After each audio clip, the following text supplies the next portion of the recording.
इस हरे भरे पहाड़ों से गुजरकर हम आपको उस जगह ले जाने वाले हैं जहां अदृश्य शक्तियों के आतंक का बसेरा है। उनमें हंसना, रोना, यहाँ पे थोड़ा सा डरावनी जैसा लग रहा है। और वो बच्चे कंटिन्यूअसली रो रहे थे, हंस रहे थे। घुंघरुओं की आवाज का कैसा आतंक है, यह आप तब समझेंगे जब हम आपको बताएंगे कि इन बिखरी किताबों, सूने बेड और वीरान प्लेग्राउंड की हकीकत बताएंगे। लक्षण दिखे उनको भूत पलित के, आंग में आना, हंसना, गाना, रोना, घुंघरू की आवाज आना, ऐसा उनका कंप्लेंट था। वो बच्चे के माँ बाप आए, घर को लेके गए। यह अमरावती गांव के एक स्कूल की कहानी है। भूत का खौफ और 2 हफ्ते की दहशत से पसरा ऐसा सन्नाटा। ये खबर अपने आप में चौंकाने वाली थी। जिस स्कूल में काउंसलर हैं, साइकेट्रिस्ट हैं और अच्छे खासे पढ़े लिखे टीचरों की जमात है, वहां बच्चे भूत प्रेतों के साए से डर गए। आखिर ये माजरा क्या है? अगर ये अफवाह है तो ये फैली कैसे? और अगर कोई मानसिक विकार है तो ये बच्चों में बढ़ा कैसे? इन सारे कौंधते सवालों के साथ जी न्यूज की टीम अमरावती के उस मेलाघाट आश्रम शाला के लिए रवाना हुई जो पिछले हफ्ते भर से सुर्खियों में था। रात में घुंघरुओं की आवाज, स्कूल की आसपास के इलाके में भूत बाधा की अफवाहें। इस वजह से महाराष्ट्र के मेलघाट में रहने वाली डोमा की आदिवासी निवासी स्कूल पिछले कुछ दिनों से चर्चाओं में। इन विचित्र घटनाओं के पीछे कौन सा रहस्य है, ये जानने के लिए जी मीडिया की टीम नागपुर से डोमा की ओर पहुंच रही है। अमरावती जिले के मेलाघाट क्षेत्र में यही है डोमा की आदिवासी आश्रमशाला, जहां 3 अगस्त से पहले तक सैकड़ों बच्चों का कोरस गूंजता था। आज पूरी तरह सन्नाटा है। अभी हम डोमा के आदिवासी आश्रम स्कूल में हैं। जब ये वारदात हुई, छात्राओं को जो आवाज सुनाई दे, उसके बाद पूरी स्कूल में, आदिवासी आश्रम स्कूल का ये माहौल देख सकते हैं। पूरा सन्नाटा साया हुआ है। एक भी बच्चा अभी इस स्कूल के परिसर में नहीं दिख रहा है। वास्तविक देखा जाए तो यहाँ हॉस्टल भी है बच्चों के लिए। और जहाँ ये पूरी वारदात हुई, जहाँ से पहली कंप्लेंट आई, वो लड़कियों का जो हॉस्टल है, उसमें देख सकते हैं अभी कोई भी नहीं है। स्कूल में जब कोई छात्र छात्रा बीते 2 हफ्तों से आया नहीं तो सन्नाटा कितना गहरा होगा, स्कूल कितना सूना होगा, इसका अंदाजा हमें पहले से ही था। परिसर में घुसते ही हमें स्कूल के हॉस्टल सुपरिटेंडेंट राहुल काणे मिले। राहुल काणे से हमारा पहला सवाल यही था कि आखिर इस स्कूल में भूत प्रेत की बात आई कहां से। लड़कियों को कुछ दिन पहले ऐसे लक्षण दिखाई दिए हैं कि उनमें हंसना, रोना या और कुछ ऐसी बातें वो करती थी। मेरा घर तोड़ा, ऐसा उनका कहना था। तो एक लड़की एकताई की थी, उसके बाद में और कुछ लड़कियां अफेक्ट हो गई इससे। उसकी वजह से लड़कियां डरी हुई थी, सहमी हुई थी। उसकी वजह से लड़कियां अपने अपने पालकों के साथ गांव में चली गई। राहुल काणे से बातचीत में पता चला कि 3 अगस्त को 12वीं की एक लड़की ने शिकायत की थी कि उसे रात को हॉस्टल में घुंघरुओं की आवाज सुनाई देती है। जब उसे सुनती है तो उसे कभी हंसी तो कभी रोना आता है। उस लड़की की शिकायत के बाद एक एक करके करीब 20 लड़कियां वार्डन से मिली और वही बात दोहराने लगी। इसके बाद पूरा हॉस्टल खाली हो गया। सारी लड़कियां हॉस्टल छोड़कर चली गईं। जट से आया मैं यहाँ पे आश्रम स्कूल में और उनको पालक को समझाया मैं कि भाई यहाँ पे ऐसा कुछ जो बच्ची बता रहे हैं भूत भीत, ऐसा कुछ तो अभी तक तो यहाँ बना जब से कोई ऐसा घटना नहीं घड़ा और ऐसा हुआ नहीं। ऐसा घटना, ऐसे अंधश्रद्धा पे अपन विश्वास भी नहीं करते हैं, लेकिन बच्चे बोल रहे हैं तो पालक को लगा है कि भाई सही में कुछ ऐसा होगा करके। पालक भी आ गए उनके। फिर उनके साथ में एकते के 4 बच्चे, एक को देखा देखी दूसरा बच्चा भी उसको भी ऐसा लगने लगा कि ये ऐसे हो रहा है मेरे सहयोगी, तो मुझे भी ऐसा होगा, ऐसा उसे लगा। एक भी बच्चा इधर भी नहीं है, हम इधर भी जाके देख सकते हैं। यही वो पूरा हॉस्टल का परिसर है जहाँ पे सब बच्चे रुके हुए थे। और ये हॉस्टल के ये इलाके में भी हम देख सकते हैं, एक भी जहां सब बच्चे रुके होने चाहिए वहां एक भी बच्चा रुका हुआ दिख नहीं रहा। पूरा खाली नदारद दिख रहा है। यहाँ पे से ही जो बताया जा रहा है, बच्चियों की, छात्राओं की जो कंप्लेंट आई थी कि यहाँ घुंघरुओं के हमें एक प्रकार के आवाज आ रहे हैं। जैसा कि हमारे संवाददाता ने हॉस्टल के अंदर की तस्वीरें दिखाई, इसे देखकर अंदाजा लगा सकते हैं कि स्कूल में भूत प्रेत को लेकर अफवाह या यूं समझिए कोई मानसिक विकार कितना डरावना होगा। इसी डर की वजह से यहाँ रहने वाली करीब 300 लड़कियां अपने परिजनों के साथ घर चली गईं।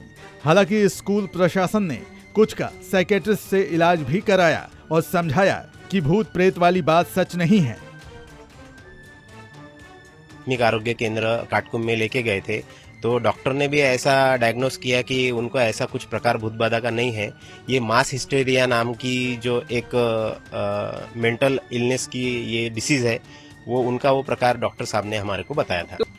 बच्चों का वही कहना है कि भाई हमें वहाँ पे थोड़ा सा डरावनी जैसा लग रहा है, तो ये थोड़ा सा महसूस हो रहा है उन्हें। तो अंधश्रद्धा निर्मूलन वाले जो आए थे कमेटी, नासिक से मैडम आए थे, पुणे से आए थे, मुंबई से आए थे, तो उनका भी वो भी घर घर जाकर उनको पालक से भेटी किया, उनको पालक का संपर्क में गया और पालक से समझाया पालक लोगों को कि भाई ऐसा नहीं है, ऐसा उनको मुझे अंधश्रद्धा का जो ये है वो उनने बताया करके कि भाई ये ऐसा सब चीजें भूत पलित नहीं है। स्कूल प्रशासन ने बच्चों को समझाने के लिए स्थानीय मनोचिकित्सक से लेकर अंधविश्वास उन्मूलन संस्था के लोगों को लगाया, लेकिन दहशत का आलम यह था कि कोई भी छात्रा इनके सामने बोलने को तैयार नहीं थी। जो रूम में वो बच्चों को रखा था, हम लोग वहाँ पे गए और वहाँ पे बहुत ज्यादा भीड़ थी। उनके पेरेंट्स थे, उनके टीचर्स थे, सब वो बच्चों को घेरे हुए थे और वो बच्चे कंटिन्यूसली रो रहे थे, हंस रहे थे और ऐसे वो बोल रहे थे जैसे कुछ अजीबोगरीब जैसे उनके साथ घटनाएं हुए हो। साइकेट्रिस्ट से फीडबैक मिलने के बाद हमने डोमा गांव जाकर उन छात्राओं से बात की जो भूत प्रेत के डर से हॉस्टल छोड़कर चली गई थीं। लेकिन यहाँ भी आलम वही, कुछ ने घटना तो बताई, लेकिन कुछ ने इस पर चुप्पी साधे रहना ही बेहतर समझा। लोग बोल रहे कि लड़के हंस रहे और रो रहे, मुझे क्या पता, मुझे नहीं पता सर। अभी आना जाना से जा रहे हैं हम स्कूल में, फिर उसके बाद पता नहीं क्या हुआ, मैंने नहीं देखे इसलिए। लड़कियां बीमार होने लगे थे, कोई हंसने लगे थे, कोई रोने लगे, कोई बोलते कि भूत लग गए, इसलिए सब लड़कियां आने लगे तो मैं भी आने लगी। लड़कियां तो खैर स्कूल में किसी अज्ञात भय से डर गईं, लेकिन इनके परिजनों ने इन्हें समझाने की बजाय घर लेकर क्यों आ गए? इस सवाल का जवाब हमने उनसे जानना चाहा। मेरे को कुछ बताया नहीं, जैसा उन्होंने डर का वजह से वो घर में आ गया, बस।